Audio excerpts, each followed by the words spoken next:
जी दोस्तों अस्सलाम वालेकुम। इस वक्त मेरे साथ बैठे हैं मेरे बड़े ही दिल अजीज मेरे बड़े प्यारे दोस्त। He is a professionalist in based in London और as well as he has go business in Dubai as well.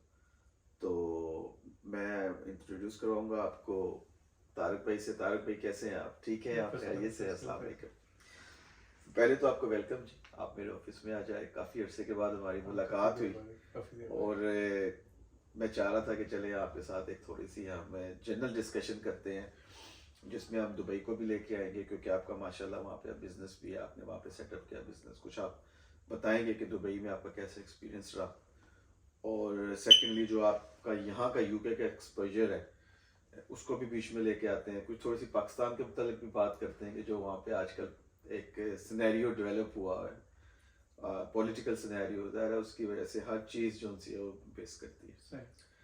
तो सबसे पहले आप बताएं कि आपका कैसा रहा दुबई का, आपने जो रिसेंटली अपना वहाँ पे सेटअप किया है, और आपका बिजनेस क्या है वहाँ पे? बिजनेस ही मेरा तो पेस्ट कंट्रोल ही है। बेसिकली हम लोग कीड़े मारने का काम करते हैं। मेरी एमएससी जो है वो इसी में एंटोमोलॉजी में, तो वही सेक्टर है, यहाँ भी वही है, सेम नेम कंपनी वहाँ पे भी है जी। लेकिन दुबई में बिजनेस बड़ा डिफिकल्ट है। लोग कुछ आ रहा है, अंदर कुछ आ रहा है। Basically no doubt that is tax free, लेकिन ये कि जब आप जाते हैं तो बहुत सारे आपको अप फ्रंट टैक्स पड़ जाते हैं। आपको पता नहीं होता कि करना क्या है। आपको कंपनी हम लोग लेके जाते हैं यूके से, ये यूके का माइंड कि जाएंगे कंपनी रजिस्टर्ड एक दफ़ा हो गई तो फिर आगे चलता रहेगा, ग्रेजुअली काम चलता रहेगा। लेकिन वहाँ ऐसा नहीं है। मतलब it's not as digital as we think, it's look like और हम ये समझते हैं कि जैसे यूके में सब कुछ कंप्यूटर पे ही हो जाता है और आपकी कंपनी पे रजिस्टर हो गई और एवरीथिंग इज वहाँ पे आप पहले गए तो आपने देखा जनाब ये तो ऐड लगी है 6000 में, कंपनी रजिस्टर्ड हो गई, आप काम शुरू कर लेंगे। एक तो मेरी प्रोफेशनल कंपनी, एक थोड़ा वो भी डिफरेंस था, लेकिन वो 6000 नहीं होता बेसिकली। अच्छा। वो आपको कहते हैं ये आपका जो है दुबई म्यूनसिपैलिटी के चार्जेस हैं और काम नाम लेने के 500 चीज़ें निकाल के, तो आपको in the beginning may be that caste 20-25,000। Hidden cost and charges बहुत ज्यादा हैं, बहुत ज़्यादा है। अच्छा, लाइफ उस तरह नहीं है जिस तरह लोगों को दिखाई जाती है। दिखाई वो नहीं है, दिखता है वो और है, लेकिन ऐसे है नहीं।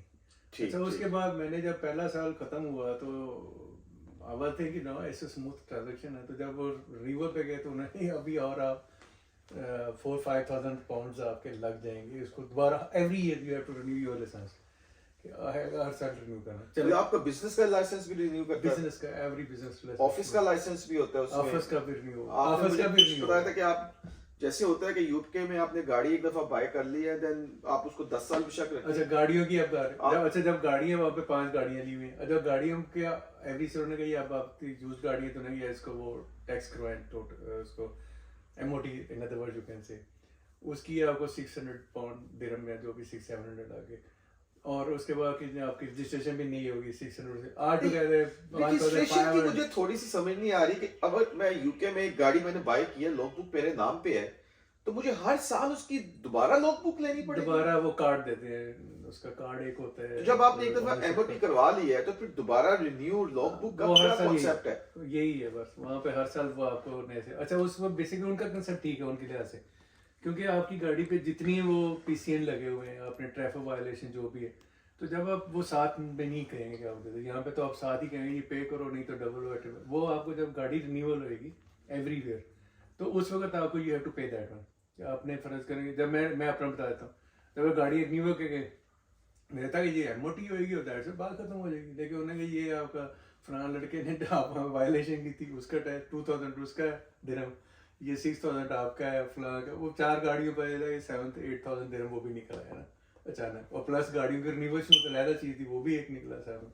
अच्छा, वो अच्छा। शुरू में बड़ा बंदे को झटका लगता है कि ये क्या, मतलब एक नए सिस्टम में आप गए जा रहे होते हैं, अपने आप को उसमें इंडल्ज करने के लिए आपको काफी जोन सा है, काफी शुरू में चीजें बड़ी पहले साल जब आप रिन्यूअल पे जाते हैं आपको अच्छा ऐसा झटका लगता है, ये क्या हुआ, ये कहाँ से आ गया। जो आपको वहाँ पे वो क्या कहते हैं, वो अकामा कहते हैं कि वो रिन्यूअल होता है लाइसेंस का एवरी 2 ईयर लाइसेंस रिन्यूअल होगा अकामा, क्योंकि हम लोग को वो जो है वो तो पहले 3 साल के लिए देते थे, जो उसको रेजिडेंट परमिट कह रहे हैं, जो एज ए इन्वेस्टर दिया उन्होंने 3 ईयर का था, लेकिन उन्होंने 2 ईयर का कर दिया वो भी। तो every 2 year you have to renew your, उसकी भी फीस चार्जेस होंगी? उसकी फीस उसकी, मतलब अगर आप अकेले हैं या फैमिली को वहाँ पे शिफ्ट किया है, सबके ही आएंगे, तो वो सबके रिन्यू होंगे? सबके एवरी 2 ईयर्स, एवरी 2 ईयर्स। अच्छा दोस्तों, मतलब दुबई उस तरह का ड्रीम लैंड नहीं है जिस तरह के हम समझते हैं।